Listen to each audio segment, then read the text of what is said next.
భవిష్యత్ కార్యాచరణ అంటే ఇతను ఇంట్లోంచి బయటకు నెట్టేసిన తర్వాత భవిష్యత్తు ఎలా ఉండబోతుంది అనేటటువంటిది కౌన్సిలింగ్ అనేటటువంటి పరిధిలో మనం మళ్ళీ డిస్కస్ చేసుకోవచ్చు. ఓకేనమ్మా, all the best. Thank you sir. Madam, madam ఇక్కడ ఈ కేసులో నేను 2 పాయింట్స్ మాట్లాడాలనుకుంటున్నానండి. ఒకటి కన్న తండ్రి, 2 డ్రింక్, వ్యసనం, తాగుడు అనే వ్యసనం.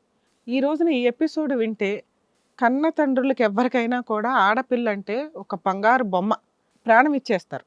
అసలు ఆడపిల్లలకి తండ్రికి ఆడపిల్లలు చాలా ఫస్ట్గా చెప్పుకునే ఒక మంచి రిలేషన్ అనమాట.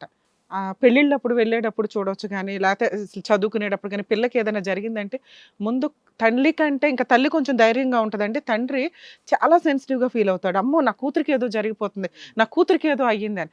అలాంటి వాళ్ళందరికీ ఇప్పుడు నిజంగా ఈయన ఫేస్ చూపించి నుంచో పెడితే చంపేస్తారు. ఇంత దారుణం ఎవడరా మీరంతా? అసలు మీలాంటి వాళ్ళ వల్ల తండ్రి అనే పాత్రకి క్వశ్చన్ మార్క్ వచ్చేసింది. పోనీ ఈయన కన్న తండ్రా? కాదు. కన్న తండ్రి అనే వ్యక్తులు ఇలా హెరాస్మెంట్ చేసేవి చాలా 0.00% ఉంటే దానికి రీజను తాగుడు. అలా ఉన్న సందర్భాల్లో తప్ప కాన్షియస్తో ఉన్న భూప్రపంచంలో ఏ కన్న తండ్రి ఇంత దరిద్రపైన పనులు అయితే చెయ్యరమ్మా. అది ఖచ్చితంగా మాకున్న సీనియారిటీకి మేము చెప్పగలుగుతాం, ఏ తండ్రి అన్నా చెప్తాడు. స్టెప్ ఫాదర్స్ విషయానికి వచ్చేసరికి 0. ఎక్కడైనా 5% ఉంటాయి. ఎందుకంటే వాళ్ళకి సొంత పిల్లలు కాదు వాళ్ళు. దానివల్ల ఒక వయసు వచ్చిన తర్వాత వాళ్ళు అట్రాక్టివ్గా కనిపిస్తూ ఉంటారు. వీళ్ళకి తండ్రి అనే ముసుగు తప్ప రియల్గా అంటే అందరిని అనట్ల, ఒక 90-95% స్టెప్ ఫాదర్స్ విషయం బాగానే ఉండొచ్చేమో, కానీ ఒక 5% దరిద్రులు ఎట్లాంటి వాళ్ళు ఉంటారు. ఇలాంటి వాళ్ళ వల్ల నిజమైన తండ్రులు మంచిగా చూసే స్టెప్ ఫాదర్స్కి ఒక క్వశ్చన్ మార్క్గా అయిపోతున్నాడు ఈ సుబ్బారావు లాంటి వాళ్ళు.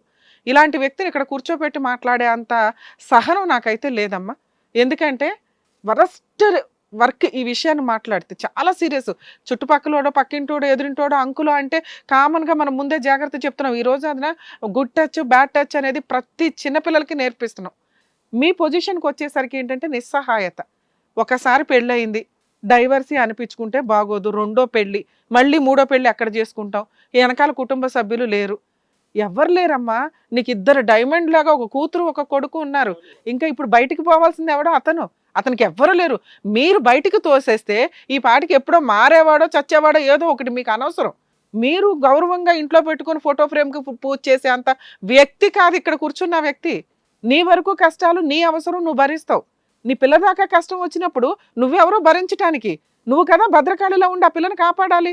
మళ్ళీ అప్పుడు నిస్సహాయంగానే మాట్లాడుతున్నారు. ఈ రోజుకి నీ కొడుక్కి అలాంటి తండ్రి ఒకడు ఉండడు భూప్రపంచంలో అని తెలియట్లా.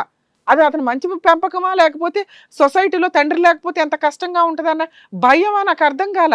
ఇవి కూడా లేకుండా జనాలు చాలా మంది బతుకుతున్నారు తల్లి, ఈ మాత్రం రిలేషన్స్ లేకుండా. సునీత గారు, మీరు కరెక్ట్గా లేకపోతే ఈ పిల్లల జీవితాలు సర్వనాశనం అయిపోతాయి. అలాంటి ప్రహరీ మీకేం అవసరం లేదు. ఆయనేమో మీకు రక్షణ కాదు, రక్షకుడు కాదు. అర్థమవుతుందా? లేదు అని ఈ రోజు డెసిషన్ తీసుకోవడం కాదమ్మా. మీ అదృష్టం ఎక్కడో బాగుండి పిల్ల మీద చెయ్య దగ్గరికే వెళ్ళింది. మేబీ దాన్ని కూడా అతను వాంటెడ్గా చేసి ఉండకపోవచ్చు. ఎందుకంటే ఆ సివియారిటీ అనేది తాగిన సందర్భంలోనే జరిగింది. అలాంటప్పుడు ఎట్లా ఉంటుందంటే పనిగట్టుకొని వెళ్ళి పట్టుకున్నా కూడా మనకి అతను సొంత తండ్రి కాదు కాబట్టి మేబీ నెగిటివ్ ఆలోచన వస్తుంది. ఆ పిల్లకి తెలియదు, ఆ పిల్ల ముందుగానే ప్రొటెక్టివ్గా మీకు చెప్పింది. అయినా నిజంగా జాగ్రత్త పడాల్సిందే. ఇట్లాంటి విషయాల్లో అయ్యో అని రిస్క్ తీసుకోవడానికి ఛాన్సే లేని టాపిక్ ఇది. అర్థమవుతుందా? మిమ్మల్ని కొట్టాడు, మిమ్మల్ని తిట్టాడు, మీకు రూపాయి ఇవ్వట్లేదు, మీరే పోషించుకుంటున్నారు. ఏం అవసరం ఆయనతో? దేనికి కావాలి ఆయన? ఏ విషయానికి యూజ్ అవ్వట్లేదు మీకు. ఎదురు లాస్ తప్ప. కోవిడ్లో బోళ్ళ మంది పోయారు, ఈయన కూడా లేడు అనుకోండి. అర్థమవుతుందా? ఈయన్ని ఎలా వదిలించుకోవాలి అంటే మీరు బయట వదిలించుకొని రావచ్చు, మీరు ఇక్కడ దాకా ఎందుకు వచ్చారు అంటే ఈయన్ని వదిలించుకోవడం కుదరట్లా. మీరు ఏ రోజైతే బయట పంపిస్తున్నాడు, తాగి మళ్ళీ వచ్చి ఆ గోడ దగ్గర కూర్చుంటున్నాడు, చుట్టుపక్కల పరువు తీస్తున్నాడు.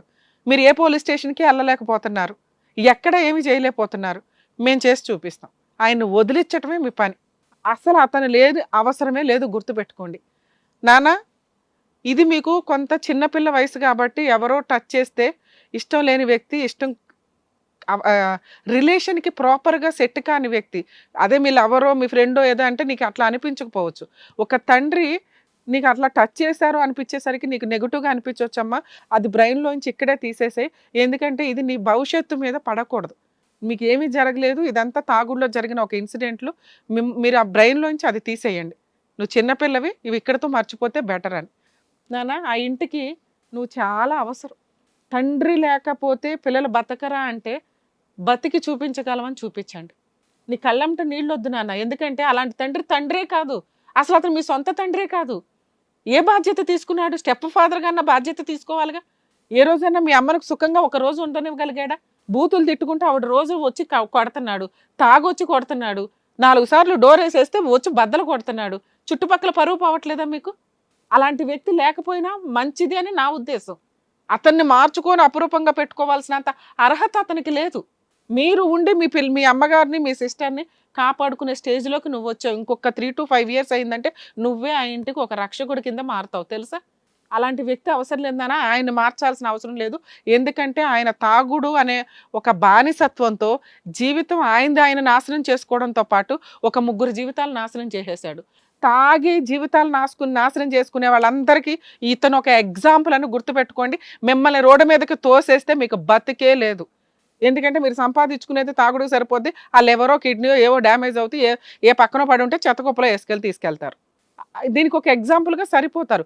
ఏవి ఎంతవరకు ఉండాలో ఆ అలవాట్లు అంతవరకే ఉంటే అది గౌరవం, ఎంటర్టైన్మెంట్, ఎంజాయ్మెంట్. ఆ సీన్ అయిపోయినాక బాధ్యతలు, కుటుంబము, ఆరోగ్యం అని ఇవన్నీ చూసుకోవాలి. మీరు పోతే మీకే లాసు. కాకపోతే ఇట్లాంటి కర్మలు ఏంటంటే అట్లాంటి వ్యక్తులు చనిపోతే కుటుంబ ఫ్యామిలీ మెంబర్స్ ఫేస్ చేయాల్సిన సిచ్యుయేషన్స్ వస్తుంది. తాగే వాళ్ళందరూ 1కి 100 సార్లు ఆలోచించుకోండి. అది మీ వరకు మీకు నాశనం అయితే పర్వాలేదు, మీ మీద ఆధారపడిన కుటుంబ సభ్యులు నాశనం అవుతున్నారు అని చెప్పి. ఇక ఈ కేసు విషయానికి వస్తే మేడం, ఇతన్ని అసలు అమ్మ మీకు మీ వెనకాల మేము ఉంటాం. మీరు యాక్చువల్గా ఇవాళ రేపు ఒకసారి పోలీస్ స్టేషన్ కంప్లైంట్ రేస్ చేయండి. పోలీస్ స్టేషన్లో మీరు కంప్లైంట్ రేస్ చేసిన తర్వాత ఇతను ఇంటికి రానివ్వరు. ఒక్కసారి అట్లా ఏదైనా ఇంటికి వస్తే మాత్రం మాకు ఫోన్ చేయండి తల్లి, మేము లీగల్గా ఎంటర్ అయ్యి పోలీసుల సపోర్ట్ తోటి ఇంకొకసారి అతన్ని రానివ్వకుండా చేస్తాం. అతని మీద ఇంకా ఏం కేసులు వద్దు, మీరు వదిలేయడమే గొప్ప పనిష్మెంట్. అది పర్ఫెక్ట్గా సరిపోద్ది. తిరిగి ఎక్కడో అక్కడ ఏదో అవుతాడు, మీకు అనవసరం కూడా. దీంట్లో డైవర్సో లీగాలిటీయో ఇంకేం అవసరం. ఎందుకంటే అతని దగ్గర ఏమీ లేవు. మీరు మెయింటెనెన్స్లో ఇంకొకటి వేసిన ఇంటికి రాకుండా ప్రొటెక్షన్ తీసుకోవడం ఒకటి చాలు. ఇంకా మీరు ధైర్యంగా ఉండండి తల్లి, వీళ్ళిద్దరిని చూసుకునే బాధ్యత మీ మీద ఉంది. ఓకే, అర్థమవుతుందా? All the best. ఓకే అమ్మా. వెళ్ళండి అమ్మా. వెళ్ళయ్యా సుబ్బారావు, అక్కడికి వెళ్ళే దాగు ఇప్పుడే ఊగిసలాడుతున్నావు ఇక్కడ. ఫుల్ మొత్తంలోనే ఉన్నాడు. చూడండి ఎట్లా వెళ్తున్నాడు. Thank you so much doctor గారు. Thank you so much advocate madam. మరో కథతో మళ్ళీ కలుద్దాం. హలో అండి, నేను మీ శ్రీవాణి. ఇది కథ కాదు జీవితం కార్యక్రమాన్ని అందరికన్నా ముందుగా మీరు చూడాలి అనుకుంటున్నారా? అయితే ఇమీడియట్ గా హిట్ టీవీ యాప్ ని డౌన్లోడ్ చేసుకోండి, అది కూడా ఫ్రీగా. ఇందులో short news, live news, entertainment, movies అన్ని అవైలబుల్ గా ఉన్నాయి. అండ్ మీ అందరికి ఇంకో సీక్రెట్ చెప్పనా? ఇలా రండి. Yes, hit TV app download చేసుకున్న వాళ్ళకి 1000 నుంచి 1 lakh వరకు లక్కీ డ్రాస్ అనేది తీయడం జరుగుతుంది. మరి ఇంకెందుకండి ఆలస్యం, ఇమీడియట్ గా హిట్ టీవీ యాప్ ని డౌన్లోడ్ చేసుకోండి.